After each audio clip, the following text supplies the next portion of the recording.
Mars, and I ain't talking about the chocolate, which is my favoriteest. If you ever want to send it to me, then send me a Mars bar.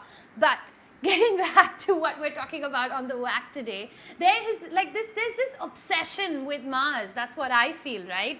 Like, we want to get to Mars faster, we want to live on Mars, we're already orbiting Mars, and now there's been another breakthrough when it comes to our beloved red planet. A journey to Mars, well, it roughly takes somewhere between 6 to 8 months. But NASA more recently has turned around and said that they can shorten this travel down to 3 days. 3 days, that's like 72 hours, that's 4,320 minutes. Now, if they could achieve something like that, it would be absolutely extraordinary. This amazing technique that they have recently discovered is known as photonic propulsion. Well, this basically works by firing a laser at a reflective material. So imagine this. They've launched a spacecraft into orbit with a conventional rocket. That will then unfurl any reflective surface, let's say like a light sail, and that will then be hit by these powerful lasers that are projecting onto it from Earth. What they are trying to do with that is achieve relativistic speed. Now you're going to ask me, what is relativistic speed? Relativistic speed is something that is very close in some kind of proportion to the speed of light. What these scientists are projecting is that this rocket could then reach about 30% of the speed of light. If these kind of speeds can actually be achieved, if a massive spacecraft carrying like a bunch of people can reach Mars in 3 days, can you imagine what mankind would do? Well, actually I can, because that's exactly what Elon Musk is trying to do today. Elon Musk's SpaceX and programs like Mission Mars 1, well, all of them are looking at rehabilitating huge pockets of people and making them settle down in Mars. Today, we don't know what's going to happen. There's climate change, a running out of resources, and that's why we're trying to look for some kind of alternative space or planet where humans can survive. As a matter of fact, Mission Mars 1, well, they're saying that they're going to send a whole bunch of people to Mars by like 2023. That's like less than 10 years from now. More than 2 lakh people applied to be that first colony of people to actually hit Mars, out of which 297 made it to the final cut. Now, what you have to realize is that this is a one-way ticket to Mars. These guys are saying that, yeah, we'll send you there, but we ain't bringing you back. You know what makes this even more creepy? Bas Lansdorp, the brains behind Mars 1, has gone and sold the broadcasting rights. So basically, he's turned it into a reality show. If Mission Mars goes off very successfully, we'll watch 297 people trying to settle down on a new planet. If it doesn't, God save their souls, we will also watch them die. Maybe photonic propulsion will not come in completely by 2023. Heck, breakthroughs happen and sometimes they fall through as fast as well. How will these people survive for 1 year on a spacecraft? So let's quickly take a look at what they will eat, where they will poo, and more importantly, where they will sleep. The first ever space food was basically like these protein puree tubes. Back in the 1950s and 60s, that's the kind of food that the astronauts were eating. They were not happy.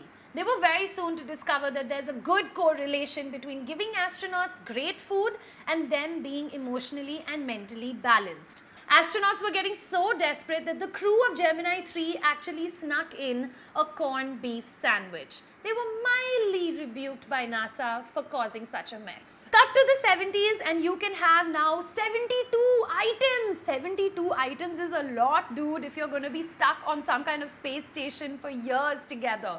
Shrimp cocktail, apple juice, pudding, a whole number of things were getting introduced in their diet. And today, fruits and vegetables can also be stored at normal temperatures on a spacecraft.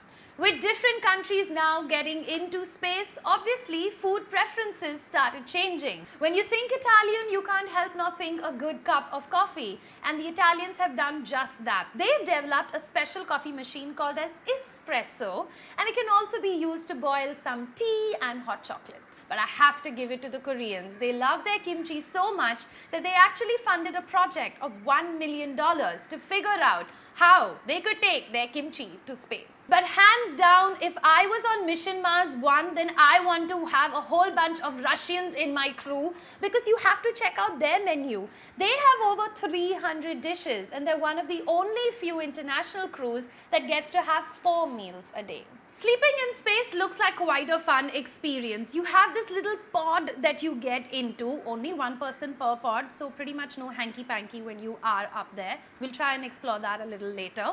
But once you do get into that pod, because of the weightlessness and the microgravity, you can sleep in any orientation and you don't even need a pillow. So when you wake up in the morning after a good night's sleep, the next thing that you want to do is relieve yourself. The space toilet is way more complex than anything that we use here on Earth, obviously because of microgravity. Every urinal basically has these leg restraints because we don't want you floating up and down while you're doing your business.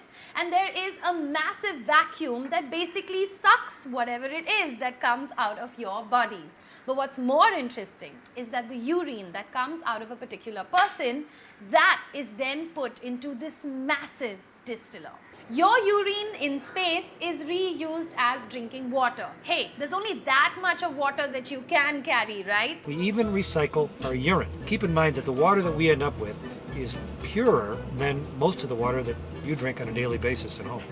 If mission Mars 1 actually takes off and photonic propulsion becomes a reality, then a spacecraft that is trying to make its way into space and reach Mars could somewhat take maybe like a month. That's like taking a ship and trying to reach the States.